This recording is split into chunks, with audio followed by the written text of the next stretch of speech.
नमस्कार दोस्तों, आप सभी का इन्फॉर्मेशन वाला इस चैनल पर स्वागत है। तो कैसे हो आप लोग? आई होप सभी ठीक होंगे। डाक विभाग जीडीएस नई भर्ती 2024। बहुत सारे अभ्यर्थी या कैंडिडेट बहुत जन अप्लाई करना चाहते हैं जीडीएस के न्यू वैकेंसी में। तो उनको ये पता नहीं कि जीडीएस की सच्चाई क्या है, क्या क्या काम करना पड़ता है।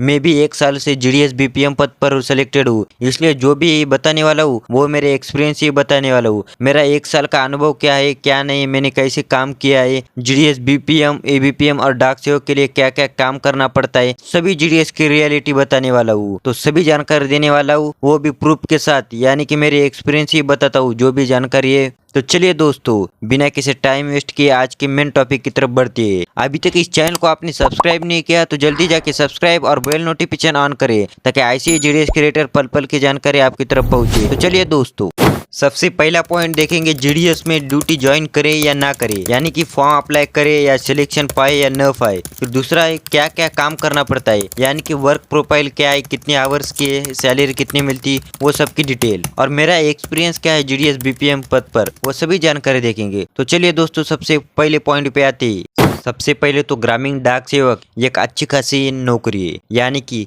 पहले बहुत कम सैलरी मिलती थी, पर अब ऐसा नहीं है, अच्छी खासी सैलरी मिलती है। और जो भी जीडीएस कर्मचारी काम करते हैं उनके लिए 5 आवर्स की ड्यूटी होती है, यानी कि आपको पार्ट टाइम आप कौन सा भी काम कर सकते हो, यानी कि 8 से 12 जो भी ड्यूटी का टाइम होता है उसके बाद आप कौन सा ही वर्क कर सकते हो, यानी कि आप पढ़ाई लिखाई जो भी कॉम्पिटिटिव एग्जाम की तैयारी होती है वो सभी कर सकते हो, यानी कि पार्ट टाइम जो भी अपना स्टडी या कोई भी काम होता है वो कर सकते हो। इसलिए बेहतर यानी कि सुनहरा मौका है, क्योंकि आप जो भी होती है जीडीएस की नौकरी पा सकते हो और सैलरी भी पा सकते हो। उसके साथ आप कोई भी काम या जो भी आपने स्टडी है, आगे स्टडी चालू रखनी है क्या नहीं, वो भी पढ़ाई कर सकते हो। और जो भी कॉम्पिटिटिव एग्जाम होती है जैसे यूपीएससी एसएससी, उसकी भी तैयारी करके आगे यानी कि जो भी अपने ड्रीम है वो पूरा कर सकते हो। यानी कि सबसे पहले यही बात है कि जीडीएस की ड्यूटी में अच्छे खासे टाइम मिलता है अपने वर्क के लिए, जो भी अदर वर्क होता है करने के लिए। पार्ट टाइम जो भी करना है स्टडी, पार्ट टाइम जॉब भी कर सकते हो, कोई भी कर सकते हो। 8 से 12 टाइम होता है ड्यूटी का, फिर आप कोई भी कर सकते हो। इसलिए यह नौकरी का बड़े यानी कि सुनहरा मौका है, क्योंकि 5 आवर्स पर ऐसी नौकरी नहीं मिलती, वो भी 10वीं पास सीधा नो एग्जाम।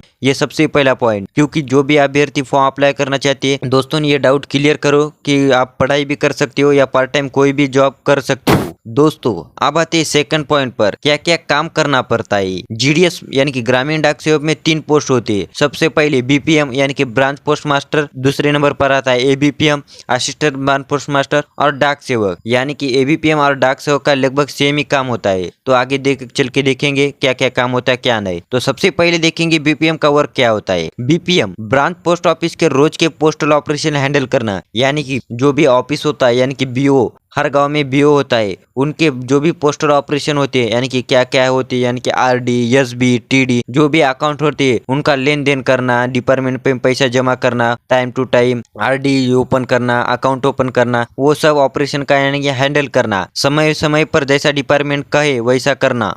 जो भी इंडिया पोस्ट पेमेंट बैंक है यानी कि आईपीपीबी, वो भी उसकी एसबीपीआरएम पीएम किसान जो भी अदर स्कीम है वो यानी कि अकाउंट ओपन करना, वो सब हैंडल करना। और जो भी विभाग की जरूरत के अनुसार उत्पादों और सेवाओं करना, यानी कि जो भी विभाग डाक विभाग से सेवाएं आती है, यानी कि कौन से स्कीम, उसका प्रमोशन यानी कि प्रचार करके लोगों तक माहिती पहुंचाना और उनके साथ यानी कि शामिल करना, ये सारा काम बीपीएम का होता है। ये देखने की पूरी जिम्मेदारी ब्रांच पोस्ट मास्टर यानी कि बीपीएम की होती है। अन्य शाखाओं पर बीपीएम की सहायता के लिए एबीपीएम होती है, यानी कि जो भी बीपीएम होता है उनके सहायता के लिए एबीपीएम होता है, यानी कि सबसे पहले बीपीएम होता है फिर उनके सहायता के लिए एबीपीएम होता है। बीपीएम का यही वर्क होता है साफ साफ, जो भी ऑफिस होता है कैश का लेन देन, जो भी अकाउंट ओपन करना, आरडी क्लोज करना, इनक्लोजर जो भी है लेन देन कैश का, वो सभी का बीपीएम का वर्क होता है। अब देखते हैं एबीपीएम का वर्क। एबीपीएम को बीपीएम की सहायता करना होती है, और क्या वर्क है वो देखते ही। एबीपीएम यानी कि असिस्टेंट ब्रांच पोस्ट मास्टर, सहायक, जो भी ब्रांच पोस्ट मास्टर का होता है वो सहायक। पोस्टल स्टैम्प स्टेशनरी का बिक्री देखना,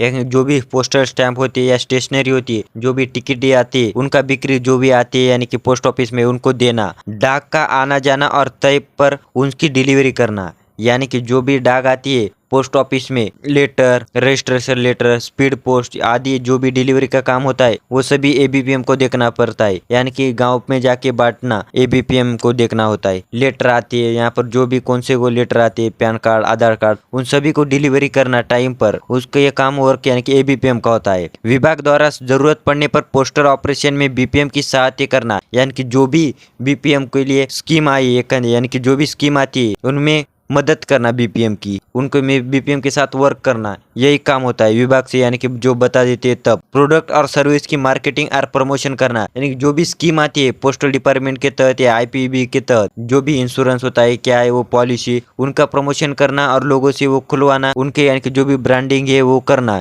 वो एबीपीएम का वर्क होता है। बीपीएम के अनुपस्थित में उसको कार्य का निर्वहन करना, यानी कि जो भी बीपीएम वर्क में नहीं है यानी कि छुट्टी पर है, उनका काम एबीपीएम को संभालना पड़ता है। 1-2 दिन की छुट्टी पर गए तो एबीपीएम का वर्क पूरा संभालना पड़ता है, यानी कि पूरा बीपीएम का वर्क एबीपीएम को करना पड़ता है। यानी कि जो भी छुट्टी होती है उसी दिन, नहीं तो जो भी डाक है वो पार्सल डिलीवरी करना, यही काम होता है प्रॉपर एबीपीएम का। अब देखते हैं डाक सेवक। एबीपीएम और डाक सेवक की लगभग सेम ही सैलरी होती है। आगे चल के देखेंगे बीपीएम, एबीपीएम और डाक सेवक की कितनी सैलरी मिलती है। डाक सेवक की पोस्टिंग सब पोस्ट ऑफिस में या हेड पोस्ट ऑफिस में या रेल मेल सर्विसेज यानी कि आरएमएस पोस्ट ऑफिस में होती है। यानी कि जो भी डाक सेवक की है यानी कि ड्यूटी उनकी सब पोस्ट ऑफिस यानी कि जो भी मेन सब पोस्ट ऑफिस होता है एसओ वहाँ पर, या हेड ऑफिस जो अभी हेड ऑफिस होता है वहाँ पर, या जो भी आरएमएस यानी कि रेलवे का जो भी सर्विस होता है मेल सर्विस वहाँ पर होती है। इनका काम यही होता है कि स्टैम्प स्टेशनरी बेचना, डाक का परिवहन और पोस्ट मास्टर या सब पोस्ट मास्टर द्वारा दिए गए काम करना।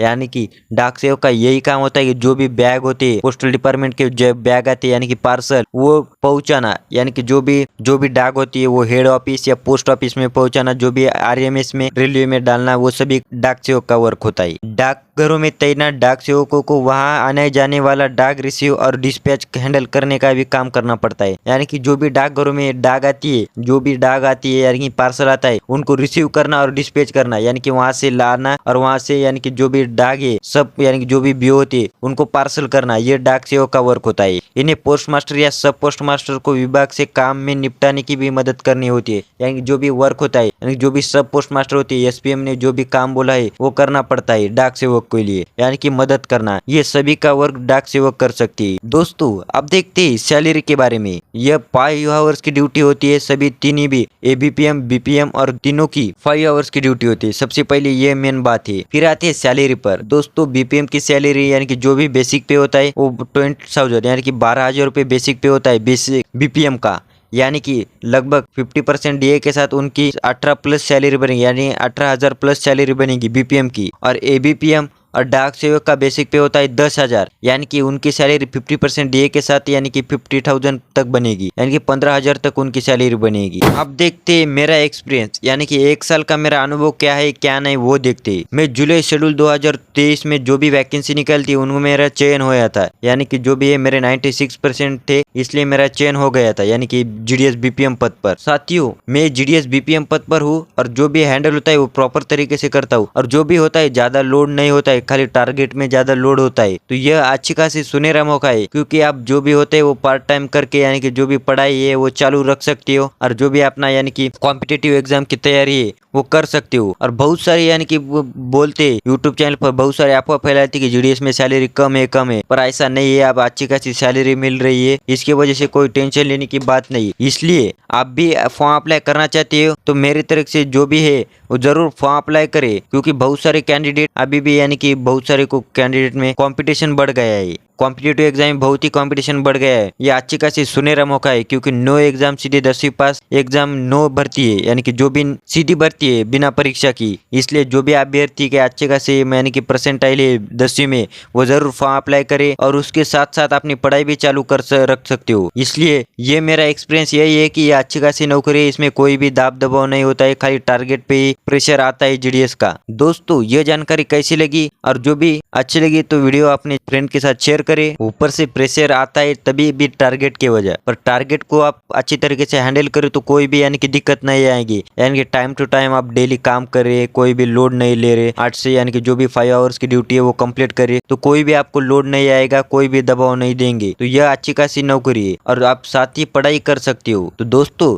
ये जानकारी कैसी लगी? अच्छी लगी तो अपने फ्रेंड्स के साथ जरूर शेयर करें और इस वीडियो को ज्यादा से ज्यादा शेयर लाइक करें। मिलते हैं अगले टॉपिक में, तब तक के लिए जय हिंद जय भारत।